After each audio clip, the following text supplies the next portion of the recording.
put together this presentation as we were getting our checkpoints in and our student report cards so that you can have a better understanding of how our children or your children, our children are evaluated. Miss Jessica, did you want to? Yeah, I just think that it really helps for you guys to see like what we're doing each day and what we're basing it on and like how we structure our day, because I know this year's a little bit different than years past. So I think it's a really helpful information for you guys to get. Perfect.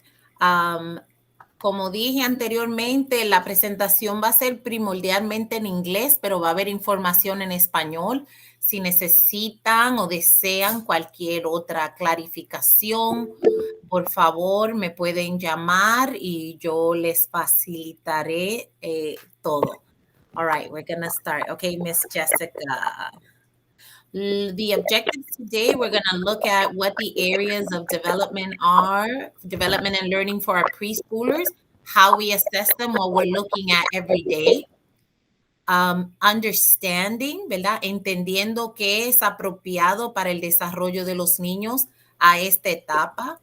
And also, cómo podemos continuar apoyándolos en la casa, how we continue to support their development. That's what we hope we're going to cover today. All right. Okay, so we just wanted to start. These are our objectives for development and learning. So there's a lot of these. We're not going to overwhelm you, but these are the things that your children are learning every day, all throughout the day. It's not all of them in one day, but we're just going to show you just how many they are actually learning through the day. So the first category is social emotional learning, and you can see this is like making friends, managing emotions, following expectations, solving problems. And we also look at physical objectives. This is gross motor skills, fine motor skills, balancing, using writing tools. Oh, did I go too fast? Sorry. No, I just wanted to say one thing in Spanish because I think this is really important. Okay. So, súper importante para los preescolares es el desarrollo social e emocional. Yo sé que muchas veces nos enfocamos en lo académico, está aprendiendo los números, está aprendiendo las letras, pero esta parte del desarrollo y el aprendizaje es crítico. Y estos son los objetivos que los niños aprenden y que los evaluamos regularmente en la escuela. All right, Jess, you're up. Okay. So then we also look at language objectives. This is just communication, how your children communicate with each other, with their teachers, with their peers. Cognitive objectives, this is how they solve problems. Do they attend and engage, persist? Classification skills. Can they describe what they're creating? Things like that. And let me know if I've missed anything. Fill in the gaps, Ms. Alex. So I'm going to do, actually, I'm going to go to a little to Spanish because, of course, this is critical, right? Language development, el desarrollo del idioma, de la comprensión del idioma, de cómo comunicarse, las reglas sociales de la comunicación y el desarrollo mental, ¿verdad? Cómo solucionan problemas, cómo se sientan a aprender y atender, cómo recuerdan cosas. Súper importante en el desarrollo de los niños a esta edad. Next one. Then we look at literacy learning objectives. This could be everything from rhyming to alliteration to knowing their letter names and sounds, using books, print concepts, interacting during when we're reading a story, retelling a story, writing things down, writing their name. So, Alex, you want to translate? Oh, I think she left. Oh, you're on mute. Yeah, I got dropped out. I'm back. Oh. All right. So aquí, regular. I'm not going to get too deep into this one, pero claro, rima es súper importante. Aquí estamos evaluando las letras, pero también cómo empiezan a escribir, cómo empiezan a atender las historias y los libros y cómo empiezan a interpretar esas destrezas de la escritura, esta parte. Go. we have math learning objectives. This is anything from counting to shapes to measuring to patterns to connecting numbers with their quantities. We also have science learning objectives, knowing the characteristics of living things, having inquiry skills, using technology, learning about the earth. Okay. So, las matemáticas, claro, números, contar, pero no solamente eso, también las formas, dónde están en el espacio, aprendiendo más o menos las relaciones, comparaciones de cantidades. Súper importante, hasta más ahora mismo, así temprano, a temprana edad, que contando. Ciencia y tecnología en términos de cómo observan, cómo entienden las características de las cosas que viven, cómo entienden sobre las características de lo físico, y cómo usan materiales y tecnología para solucionar problemas. Then we have social studies learning objectives. This is how they learn about themselves and about other people, how they learn about change and geographic knowledge. Arts, this one encompasses a lot. It's music, it's painting, it's through drama, it's so many things. It's only like 4 objectives, but it covers a lot. And then for certain students, we have English language acquisition objectives. Oh, you're on mute. Yeah, if I don't. Does someone have their hand up? Or? Yes, that's what I was going to tell you. Somebody raised their hand. Okay. Hi, I just wanted to ask Jessica, your audio is a little skewed. It's really Sorry. I was wondering if that was just me. I think just like, I know you said you muted one of them, but I think your presentation audio is on. Yeah. Okay. You can mute the computer, Jess. That might help. Oh, wait. Let's see if I can do it again. Sorry. Okay. So Jessica was on art. Okay, arte. Did everybody catch? So, aunque con el arte vemos que hay 4 objetivos. Okay, so let's see. Jess, you mute yourself now. Let's see if that'll help for a second. Is it better now? I unshared the audio from no. No. You tried muting the computer's volume, the other computer's volume? Then I can't hear what you're saying. But what about your computer? So the computer that's sharing the presentation is muted and my mic is muted and there's no volume coming from it. Oh, okay. It's actually better now. You sound less robotic right now. Good. Yeah, that works. Whatever you did, I think it worked. Thanks, Jess. Sorry. So, estudios sociales. Cuando hablamos de estudios sociales, estamos hablando del conocimiento del estudiante, de cómo ellos se ven en la sociedad, en la comunidad, cómo interactúan con las amistades, el medio ambiente, cómo notan cambios en los seres humanos y cómo también tienen el concepto de la geografía. Aquí el arte son 4 áreas, pero aquí cubrimos bastante. Música, baile, arte dramáticas, arte visuales y conceptos musicales.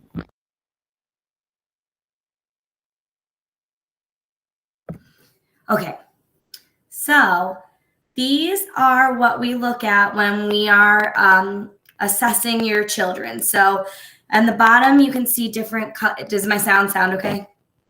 Okay.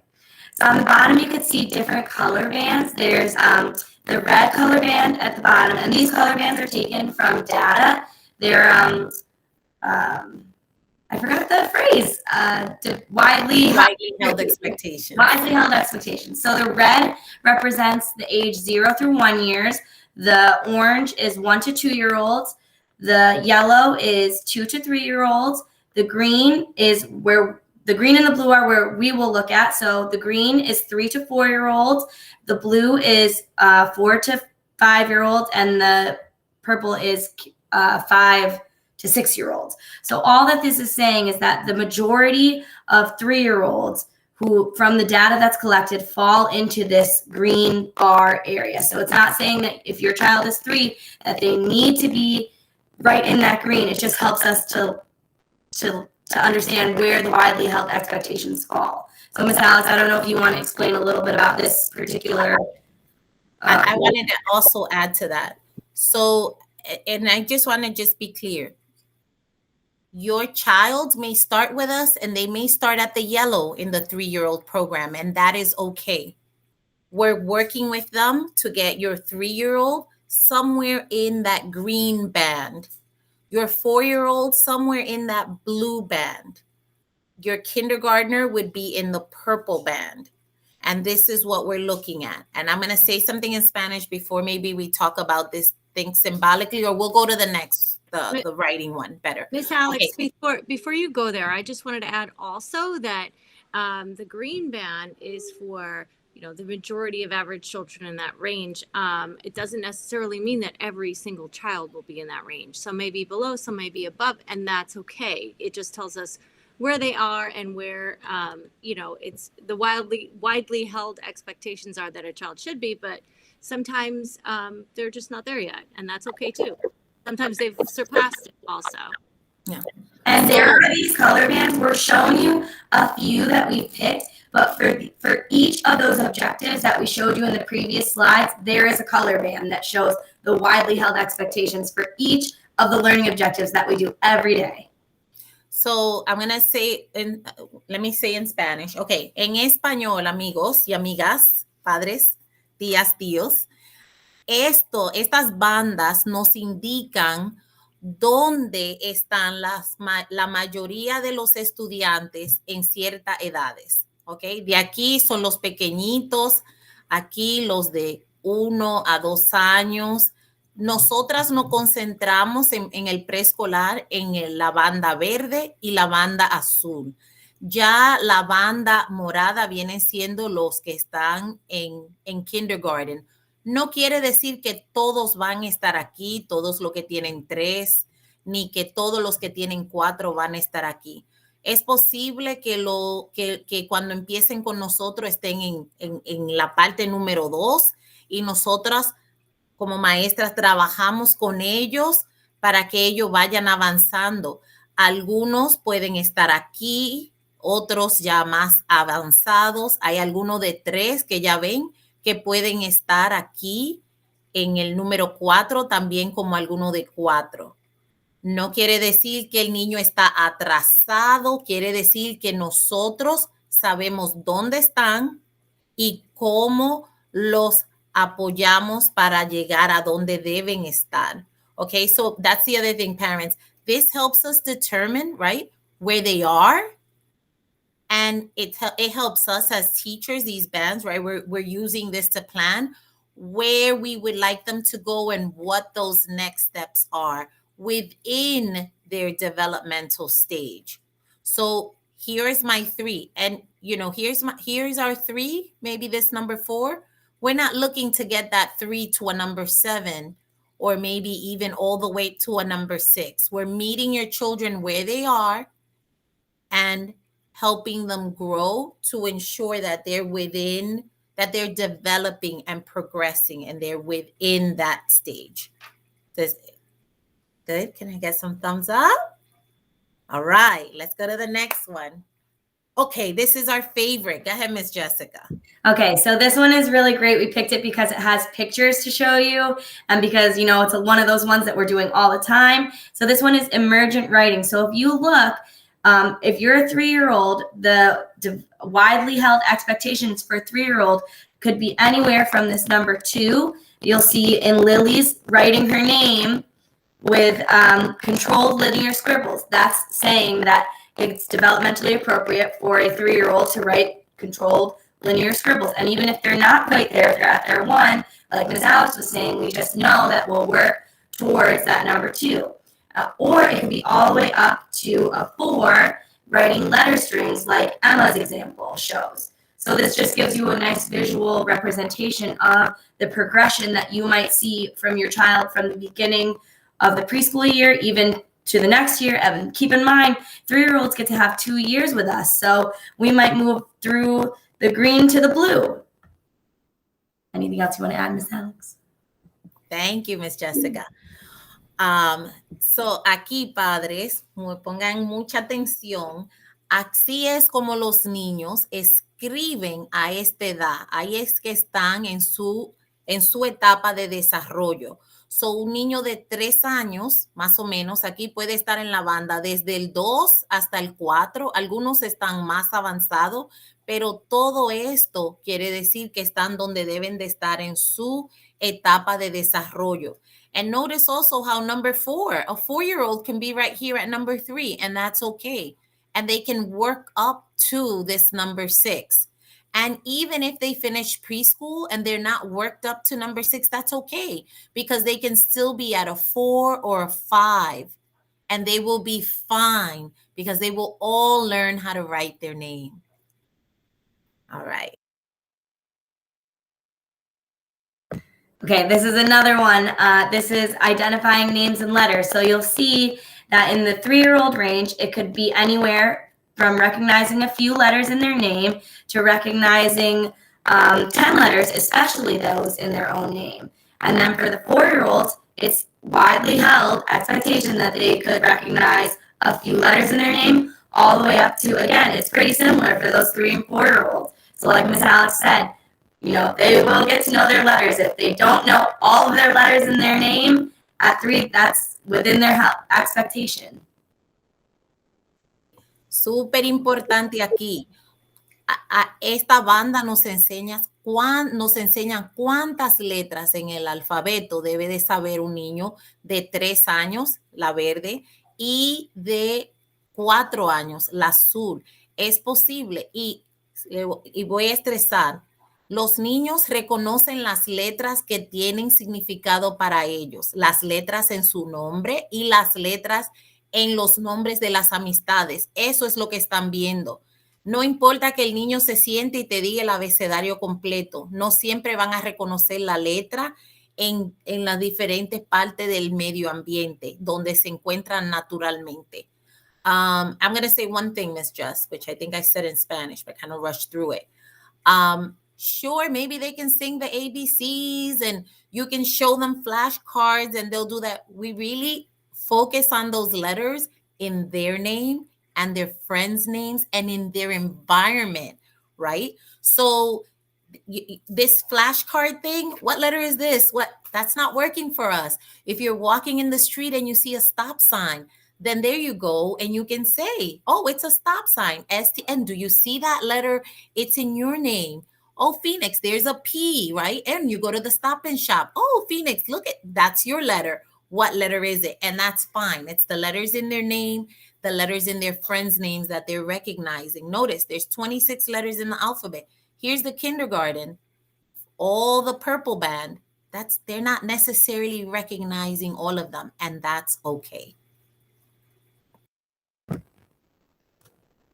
Okay, this is another writing one.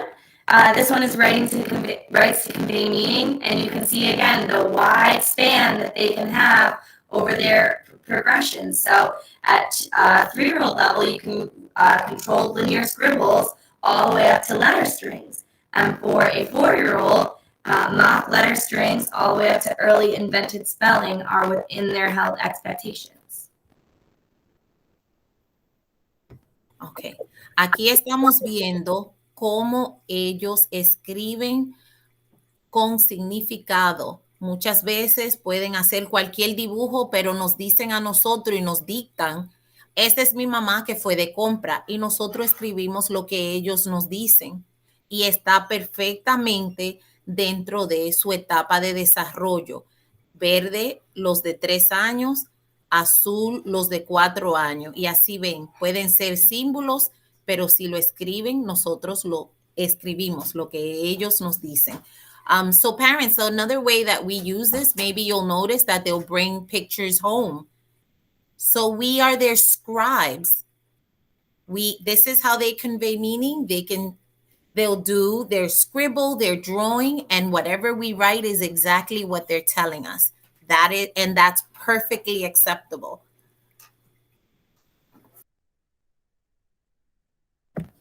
Okay, now we have counting. So this is just, again, another example so you can hopefully put into perspective where your child is at and what they're doing and know that they're right on track and we're helping to get them right on track. So for that 3-year-old range, you could have almost or verbally counting up to 10. And then for the 4-year-old range, you could have verbally counting to 20, counting 10 to 20 objects accurately. I think that's one. Ms. Alex, you want to say anything more about the counting one? Yeah. So vamos a decir esto contando. Here's another thing with the counting. You notice what it says for us as we're assessing. It says verbally counts to 10, but up to 5 objects accurately. That is big, right? 1-to-1 correspondence. So the 5 objects, 1, 2, 3, 4, 5. And sometimes they'll say 1, 2, 3, 4, 5, 6, 7, 8, which is fine. Then they're counting, but accurately. So as we are observing the children, this is how we determine where in the band they are, right? It's the ands, right? Not the ors. They do it all together for us to be able to say, okay, this is where they are and we're meeting them here.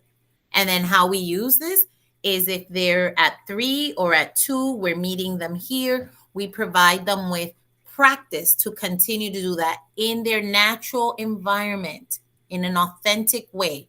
We're not forcing them to sit down and count for us because we don't want to get them frustrated. But that's a whole other thing we'll talk later. Okay, go ahead, Miss Jessica. So we've given you all of the objectives.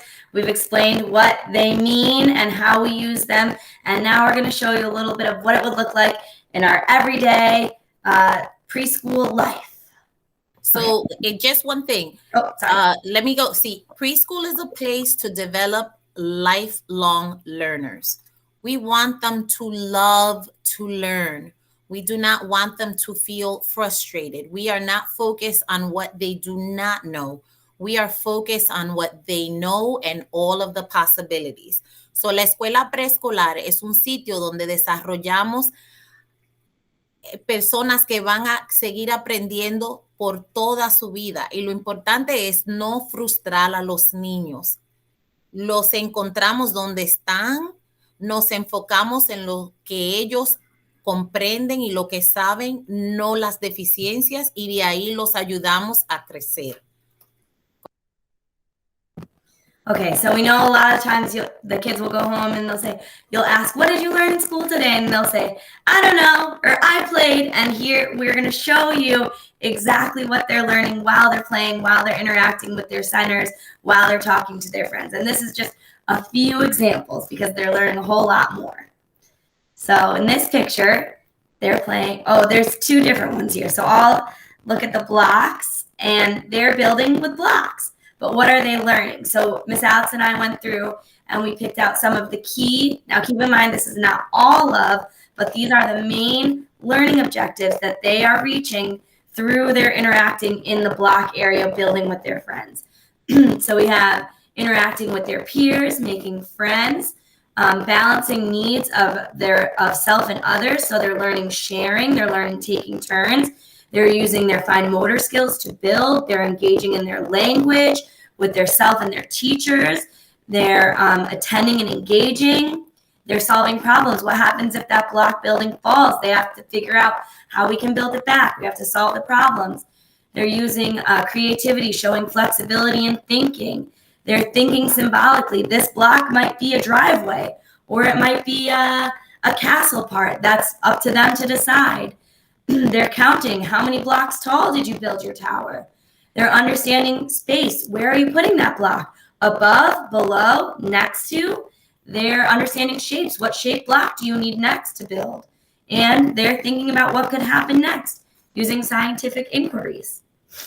So as we observe, we see what they're doing and we jot this down. And then we go back, right? And we look at those bands and determine where is, Joshua on this band, and what do I need to do, and how do I help him get to the next step? This is what we're doing all all day.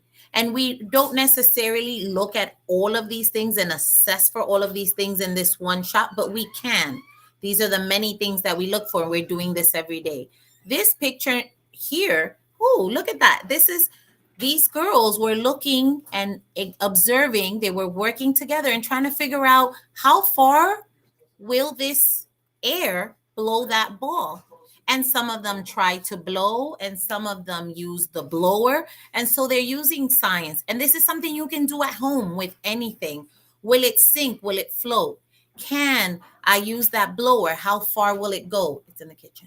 How far will it go? So those are, sorry about that. Okay, let's go to the next. Another thing I just want to add really quick, when these kids are building these buildings, we're not coming in and saying, count how many blocks you use. Tell me how tall it is. We're sitting, we're observing, we're letting them tell us what they're doing in building. So it's a lot of like, oh, tell me about this. And they explore these objectives all on their own, like they bring it to you. Okay. So here we have more block play, some future engineers, architect, project managers. This is what they're working on already at 3 and 4 and 5. Look at them. They're planning, they're writing, right? Writing skills. They're looking at this book for reference. They're making connections. They're building, they're problem solving.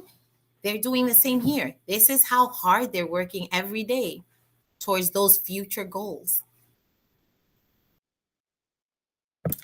This is one of my favorite centers. So this is when they're in the dramatic play area, they're learning so many things.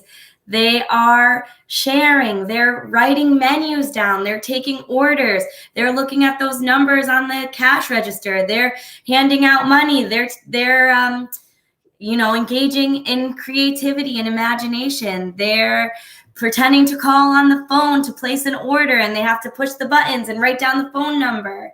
So there's so many learning objectives that all fold into just their dramatic play in the kitchen.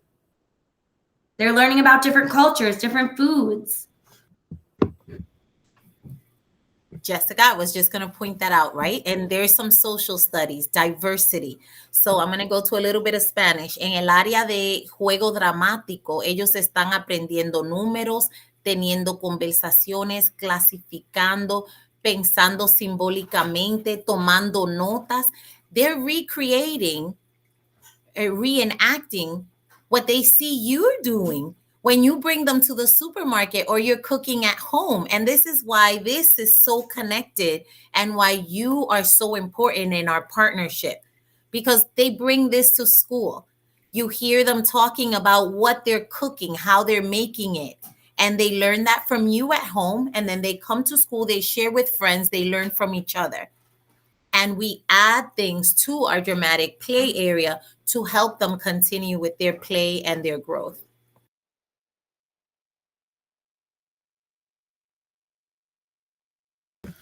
Okay, this one shows just a few small examples of what art can look like in the classroom. So we talked about it a little bit before, but our art is always like child directed and they get to create whatever they can imagine. So it might come home looking like a few scribbles, but it's not necessarily about what they put on the paper. It's about what were they thinking? What did they want it to be? What was their thought process? What are they planning next? How did they use the materials? So art can look so many different ways in a pre-K classroom. And again, these are just some of the goals and learning objectives that are targeted while those kids are creating and exploring all of our different materials that we provide. Okay, so, and I want you to notice, it's okay for them to get dirty. And the messier they get, the more they learn, the happier they are, the more engaged they're in. And you know what? It teaches them to take risks. It's okay. I'm not afraid to get dirty. I'm not afraid to try it. And here's my friend Phoenix working on his tree, putting tape, and he was counting, and he was engaged working on this for quite a while today. He was adding glue. It's all these things, look at his face, all these things that happen during the day. So aquí voy en español, el centro de arte también, el arte se presenta en muchas formas diferentes.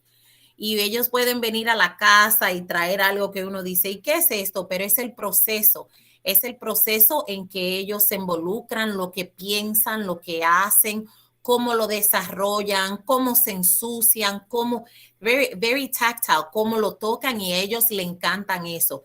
Aquí estaba Phoenix, eso empezó como un árbol. I think it started as a tree, that box, and maybe it still is, or maybe it isn't, but that's okay because he was working on that. He was cutting all day. He cut strips straighter than me, cutting his strips, taping them on, and it kept going. There you go. Okay, this is another really great one too. Miss Alex was describing, you know, when they're doing their writing, even if it looks like that controlled scribble, they're still writing a story that it doesn't make it less valid because it doesn't look like letters. It's still their story. So when they're writing in the classroom, we're listening, we're saying, oh, tell me what you wrote here. And they point to the letters and we write down exactly what they said so that way they can see our print as an example and they can write their own words, their story. So this is an example of writing in the classroom. You can see she was writing about planting a seed. And this was Science Journal, right? They actually planted some seeds and they were documenting day one. They drew their pictures. Aquí tenemos un poco de ciencia. Esta es la escritura en el preescolar. Aquí escribí exactamente lo que el niño o la niña me dijo y hicieron sus dibujos. Y así es que ellos van desarrollando y pensando y nosotros podemos apoyar ese desarrollo. This one is one of my favorites too. So we take walks whenever it's nice out, whenever we can. And we're not just walking when we're on walks. There's so much learning going on when we're on walks. We're looking at the environment. We're noticing changes. Like right now, if you're in a tree study, we're looking at how the trees change. We're engaging in conversations. We'll stop to look at environmental print around us. Look at the letters on the sign. What do you think this sign is for? Why do we need this sign? So it's a lot of engaging with their surroundings. The kids always help us to get back to school. Which way is school? How do you know? How do you know that this is our school? So even on something as simple as an outdoor walk around the block, there's so much learning and processing, and it's fun. It makes it so much more fun. So again, take them out on a walk every day. Salgan a caminar con sus niños todos los días. Van explorando, conocen sobre los árboles, las formas que ven, shapes. We look at those shapes on the windows when we talk about them and always ask them, how do you know? How do you know? What do you think? How do you know? We go on adventures as we go for a walk. We get to a corner, we put on our binoculars, and we're looking up in the trees. Who's living there? And they'll say a monkey.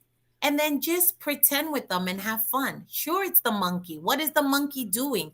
And you continue. You're developing language, their imagination. It's just so wonderful. Okay, go ahead, Jessica. I'm looking at the time. Okay, so now we're going to tell you how you can support their development at home. Okay. ¿Cómo podemos apoyar el desarrollo en el hogar? And we've talked a little bit about this. Let's see. What do we have? All right. Let's give them responsibilities at home. They do it at school. They can do it at home. Look, cleaning up. Look, there's Eder. Eder, there you are, setting the table. Right? There they are, helping one another, zip up their coats, putting their own coats on. Give them those responsibilities. Engage them in helping at home. Take them to the grocery store. I know sometimes it's better if we can go on our own and just have a free moment, but it can be so much more for them. What a learning experience, right? They're talking, they're looking, talk about the colors, the shapes, the flavors, everything you see. Talk with them about what's happening around them. And when we're doing all this engaging, we're fostering the development of independence, ¿verdad? Los ayudamos a ser independiente, autosuficiente, pensar críticamente, les damos responsabilidad y todo eso los ayudamos a pensar críticamente. We help them analyze and question. And I know sometimes it's like, we're tired. We get home. We want to tune out. We don't want to hear 20 million questions, but we have to, right? This is what's helping them grow. We're partners. This is what's nourishing them. This is what's feeding their minds and their bodies and their brains. All right, Miss Jess. Ooh, look at this. Story time at the library. Take advantage. If we can't go in, they all know Mr. Tommy. Mr. Tommy visits the schools. He's their friends. Read to them. Get audiobooks from the library and the actual book, and then let them hear the book and see the book if you need a moment and you can't read to them every night. But we should be reading with them every day, or maybe let them read the book to us. And that's okay. They can make up the story. And please sing to them and make silly songs and be silly and do dances. And it can be as simple as, it's time to wake up. Let's go. Let's go. All of it, and make rhymes. Here was this little one, engineering, right? Let them play with the water. Fill up that tub. He made this little boat in class, and I went in and he said, Miss Alex, come and see what I did. He went to the sink. That's your Steven, Miss Jessica. Filled up the sink. Ask them questions. Let them answer questions. Talk with them. Miss Jessica, you got this one. And count on your fingers. Like when we do attendance, you can 1, 2, 3, 4, 5. If you speak Spanish at home, count in Spanish with them. 1, 2, 3. And show them. So it all connects back to those objectives that we're learning in school. You can do it at home too. Just create, play, engage, ask questions. Oh, this is important. Communicate with your teacher regularly, okay? Comuníquense con la maestra regularmente. You're not bothering. We're partners in this. Let us know how they're feeling. Let us know how they're doing. You all have access to either Brightwheel or Google Classroom. Some of you have text, phone numbers, whatever it is. Let us know. You know, sometimes they wake up and they're not in the best moods, and that's okay. Shoot us a text. Hey, they need a little extra TLC today. They were a little bit funky, or they need a little extra love, or, they may be hungry, whatever it is, so that we're working together to create the best possible environment for them to grow, develop, and learn. Miss Jess, did you want to add to this?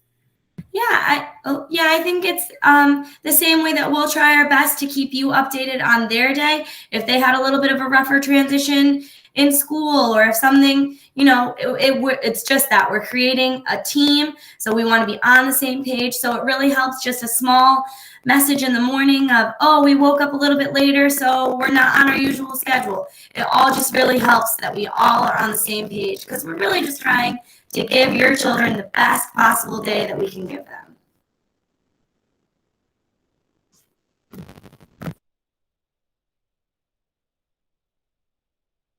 So families play an important role as the primary bridge between the multiple learning settings where their children learn and grow. Okay. Las familias juegan un papel importante como puente principal entre los múltiples entornos de aprendizaje donde sus hijos aprenden y crecen. So important just for us to team up and work together and ensure that we're giving them everything that we can. Oh, good. All right, so we put together a few resources right on time, but go to public library. You can take books out. You can get the library card. You can check the schedule for classes. Mr. Tommy always has great things going on. He has virtual story time. Yeah. Crafts, all of it. So connect there. The Bogota Rec Center, I'm not sure if they're fully open now, but when they are, engage them en deportes, música, y así tienen su ambiente también fuera de la escuela y forman relaciones con otros niños. Here's another wonderful website, the Center on the Social Emotional Foundations for Early Learning, Family Tools. There are videos there, resources, tienen videos, recursos. Will these slides be shared in the central location? Yes. Okay. Yes, thank you for asking. Ahí hay recursos, videos, and it'll have activities and just more information to help us understand how our children are growing, developing, what they're thinking, what's appropriate. And so we have these here, as well as positive solutions for families with routines. The positive solutions, if we're dealing with any challenging behaviors, this is a great resource. And finally, we included, here are the milestones. If you're wondering, where should my child be, right? We talked about where they are developmentally, what they should be learning. So I pulled out the 3, 4, and 5-year-old, but this is another great resource to just provide you with that information. What am I looking at? What am I looking for? And how do I help foster their development? Jess, did you want to add anything to? No, I think you covered it pretty well. And then finally, you all have your children's teachers' contact information. I took the liberty of including the contact information here for Kathleen Molina, Miss Molina, right? Myself, pre-K master teacher now, and the family workers at Bogart and Trinity. They should have contacted you by now. Those are their email addresses. Reach out to them if you haven't heard from them. I know that they were trying to schedule some home visits, which are now being done virtually, but that's also great. You get to speak with them about your child, how your child is developing, share resources, whatever it is. But again, that bridge between school and home and us working together. I know we kind of rushed through that, but it's 7:45. I wanted to add something really quick, because you did such a beautiful job of explaining something that has so much depth, and it's taken us so long to really learn and practice with, but to squish it all into just a couple of minutes tonight. I think you did a really great job of interpreting it. But I also wanted to share with families that while the teachers are looking at a billion objectives that they just showed you on the slides, you're not expected to know all those things or look for all of those things. You're expected to keep doing what you're doing and keep enjoying your children and encouraging that learning. And together, between you and the school, the teachers, you work together as a team. So everybody's kind of doing their part. So I just wanted to share that. And thank you for everything that you're doing. Is there anything, any questions or anything that Alex, Jess, you wanted to add before we close this out? Hi, it's Danielle. I added something into the chat, but I guess I'm a little bit out of the loop. We haven't gotten Bradley's report card yet. So are the teachers reporting on the bands you were showing, or how are they assessed at report card time? Yes. So when you get your report card, and you should be getting it by the end of this week, you will see the report card will tell you where he is in that chart, in the band, where you can find him and what the teacher will be working on, what's next for him. Okay, perfect. Did that answer your question? Yes. Yeah. And if you have any, and this is going to be the first report card, we have 3 checkpoint periods in the year, right? So we'll be able to, this is sort of like that baseline, and then you'll see how he will continue, or they all will continue to grow. Any other questions? And sorry, just one more. Are the class averages reported on the report card, or are they specifically individualized? Individualized. Anyone else? We just want to tell you how much we enjoy having your children. They're all unique, wonderful little people that make our day. And this year is my first year out of the classroom as a master teacher. And I have to say I'm lucky because I get to see all of them in the 9 different classrooms. And I actually know most of your children. So I'm very excited about that. Yeah, thank you guys so much for coming. They're amazing. Any other questions? So I'm just going to Hi.